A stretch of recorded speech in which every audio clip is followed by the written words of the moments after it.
Ketua Umum Partai Gerindra Prabowo Subianto mengaku merasa terharu sekaligus senang atas dukungan dari PKB, PAN dan Golkar untuk dirinya maju sebagai calon presiden dalam Pilpres 2024 mendatang. Prabowo mengaku dukungan tersebut merupakan kepercayaan besar yang diberikan ketiga partai politik nasional itu kepada dirinya. Dengan begitu, Prabowo menyebut kalau apa yang sudah dipercaya kepada dirinya ini akan diupayakan dan dirinya berharap untuk tidak mengecewakan. Dalam momen inilah, Menteri Pertahanan RI itu mengaku kalau partai yang berkumpul dalam deklarasi hari ini merupakan tim bagian dari Kabinet Indonesia Maju.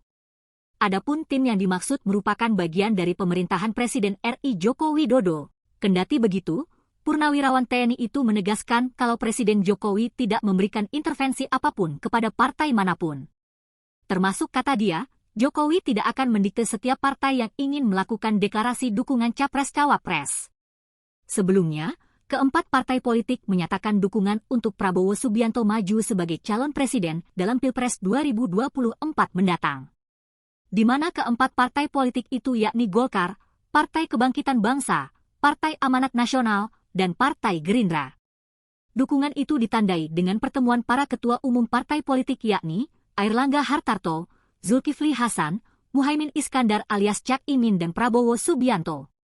Pertemuan keempat pimpinan parpol itu berlangsung di Museum Naskah Proklamasi, Menteng, Jakarta Pusat, Minggu, 13 Agustus 2023.